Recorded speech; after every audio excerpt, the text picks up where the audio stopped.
सर्वप्रथम मैं भारतीय नववर्ष समारोह समिति की ओर से आप सभी पत्रकार बंधुओं का हार्दिक स्वागत अभिनंदन करता हूं।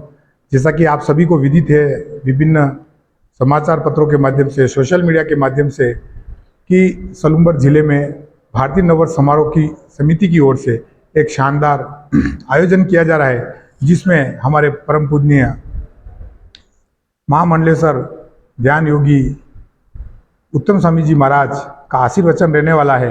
एक विराट धर्म सभा के रूप में ये कार्यक्रम रहने वाला है और साथ में ही प्रसिद्ध भजन गायिका गीता जी रेबरी का भी इसी कार्यक्रम में उनकी प्रस्तुति है।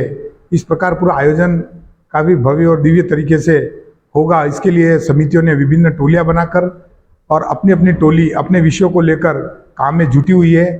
29 मार्च का ये दिन सलूम्बर को गौरवान्वित करने वाला है और निश्चित रूप से हिंदू समाज एक सूत्र में बंधे, इस हेतु समिति का जो मूल भाव है, प्रत्येक हिंदू इस काम में जुटे और इस कार्य को करने के लिए जो भी योजना रचना है वो समिति की ओर से की जा रही है।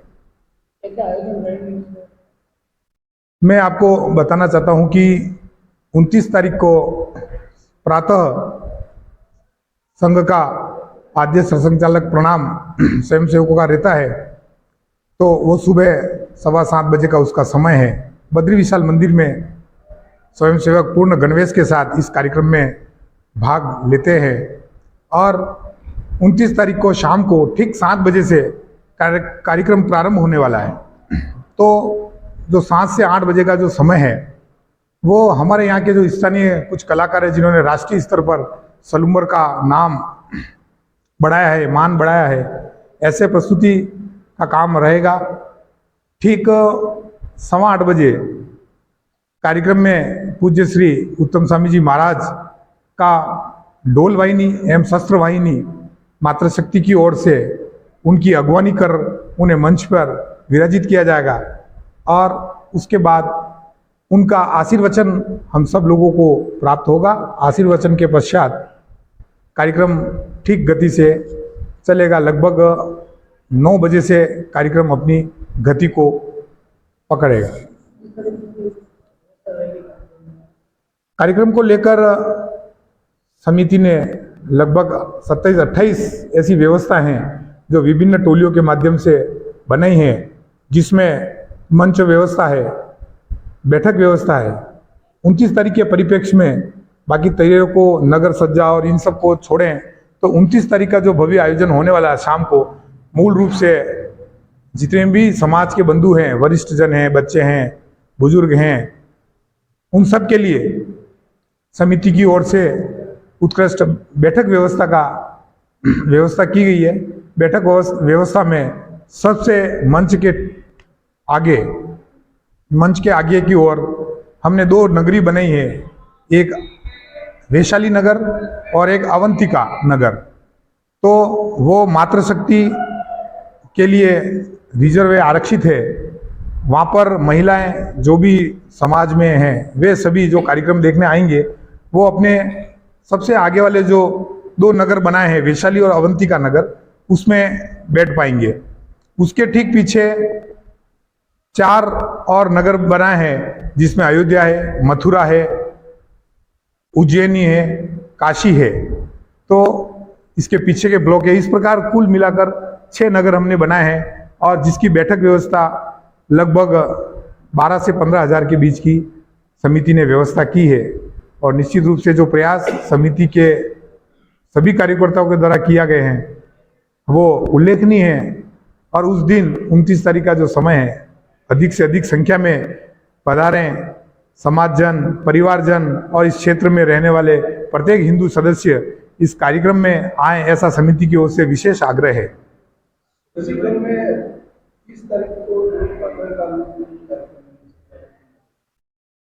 30 तारीख को हमारा भारतीय नववर्ष, जिसे चैत्र शुक्ल एकम भी कहते हैं हम, ऐतिहासिक दिन है हम सब के लिए। और जिस दिन षष्ठी का उद्भव हुआ उस दिन से हम मानते हैं कि, और विक्रमादित्य ने के शासनकाल में जो यह दिवस मनाया जाता है, उसके लिए उस तारीख 30 तारीख को प्रातः 10 बजे अपना जो विद्यानिकेतन विद्यालय है दाल चौराया, उस दाल चौराहे से वाहन रैली के रूप में पूरे नगर में वाहन रैली का आयोजन होगा, जिसमें महाविद्यालय, शैक्षणिक और गैर शैक्षणिक विद्यालय, सामाजिक और धार्मिक संगठन के कार्यकर्ता और जितने भी वाहन हैं उनकी उस रूप से हमने उस वाहन रैली का नियोजन किया है। तो अधिक से अधिक संख्या उस वाहन रैली में भी रहने वाली है, जो लगभग नगर के विभिन्न चौराहों से, यहाँ से निकलने के बाद चुंगीनाका से बस स्टैंड से सूरज पोल से खटीकवाड़ा होते हुए, पुलिस चौकी होते हुए, बड़ा गजानन जी होते हुए, शहर के मुख्य मार्गों से होली चौक, रावली पोल और पुनः उसका समापन अपना जो सीनियर सेकेंडरी स्कूल है वहाँ होगा। और उसके साथ ही जो के दर्शन हेतु जाएगी, ऐसा एक कार्यक्रम 30 तारीख का समिति ने तय किया।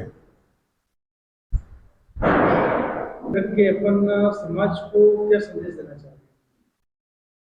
बहुत ही महत्वपूर्ण प्रश्न है, क्योंकि समाज जागरूक रहे, चेतन अवस्था में रहे, इसलिए समिति प्रत्येक वर्ष कहीं न कहीं कार्यक्रम करती है, कभी शोभा यात्रा के माध्यम से तो कभी भजन संध्या के माध्यम से। और ये सब निमित्त मात्र हैं, मूल रूप से हिंदू एक रहे, संगठित रहे और हमारी जो भारतीय संस्कृति है उस संस्कृति के वाहक हम हैं। तो राजा महाराजाओं महापुरुषों ने अपने तपोबल से इस संस्कृति को विपरीत और विषम परिस्थितियों में भी इस समाज और इस सनातन को जिंदा रखने के लिए अपना जो, और ये सब निमित्त मात्र हैं, मूल रूप से हिंदू एक रहे, संगठित रहे और हमारी जो भारतीय संस्कृति है उस संस्कृति के वाहक हम हैं। तो राजा महाराजाओं महापुरुषों ने अपने तपोबल से इस संस्कृति को विपरीत और विषम परिस्थितियों में भी इस समाज और इस सनातन को जिंदा रखने के लिए अपना जो बलिदान दिया है वो गौरवान्वित करने वाला है। और उसी तरह हम ये जो प्रवाह है सनातन का, निरंतर जो प्रवाह है अविरल बहता रहे, इस बहने के लिए समिति समाज में जन जागरण के रूप में उनको देने के लिए केवल विचार ही हैं और विचार से ही ये समाज संगठित होवे, एक दिशा में बढ़े और भारतीय संस्कृति का जो अभ्युदय है अभी वर्तमान में वो और गौरवशाली हो। हमें अपने पूर्वजों सभी वर्ग के लोग इसको लेके समिति की अगली रणनीति क्या है?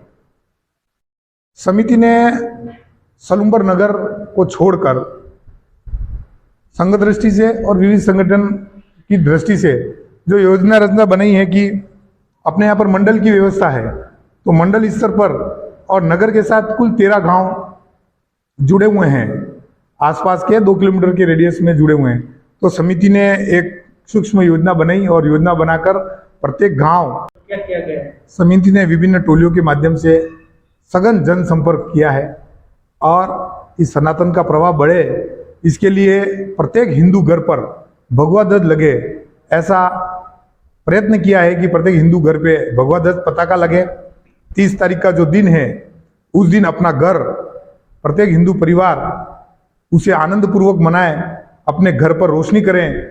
हम जहाँ रह रहे हैं हमारे पास का जो निकट का मंदिर है उस मंदिरों पर अच्छी जो सज्जा है वो सजावट होवे, एक दूसरे को शुभकामनाएं संदेश देवें और चैत्र शुक्ल एकम से इस कार्यक्रम को प्रारंभ करें ताकि समाज जन बालक से लेकर जो आने वाली पीढ़ी है उनके मन में इस प्रकार के कार्यक्रमों को देखकर एक प्रवाह बनेगा। और निश्चित रूप से मैं मानता हूं कि जिस प्रकार से कार्यक्रम को लेकर समाज जन में, पूरे क्षेत्र में और क्षेत्र से बाहर भी जो उत्साह और आनंद और बैठकों के जो रिव्यूज आ रहे हैं, बैठकों के जो संदेश आ रहे हैं, बैठकों के संदेश से लगता है कि कार्यक्रम बहुत भव्य और दिव्य रहने वाला है। कैसा रहेगा? पार्किंग क्या रहेगी? ट्रैफिक को लेकर समिति ने प्रशासन से और पुलिस से आग्रह किया है कि उस तारीख को जो अपना सीनियर सेकेंडरी का विद्यालय है, विद्यालय के भीतर किसी प्रकार का कोई वाहन इत्यादि अलाउ नहीं है, अंदर प्रवेश नहीं होगा। रोड साइड की तरफ, रोड को छोड़कर वन साइड है, उस पर आप दो पहिया वाहन अपन टू व्हीलर्स अपन रख सकते हैं। अपना जो बैंक ऑफ बड़ौदा से जो मैं आपके जरिए करना चाहता हूँ, नगर क्षेत्र में रहने वाले जो भी लोग इस कार्यक्रम में आने वाले हैं वह सभी पैदल आए, यह समिति का आग्रह है। एवं बाहर से जो सलूम्बर नगर से बाहर गाँव से आएंगे उनसे भी आग्रह है कि अलग अलग वाहन नहीं लाके सभी संयुक्त तौर पे किसी एक गाड़ी में आए, तो उससे बहुत हद तक हमें ट्रैफिक की जो समस्या होने वाली है उससे निजात मिलेगी और जो असुविधा है वो नहीं आएगी। सभी से निवेदन है, शहरवासियों से विशेष निवेदन है कि वह पैदल आने का मन बनाए अपने साथ, क्योंकि कार्यक्रम लंबा चलने वाला है और 7 बजे शुरू होगा।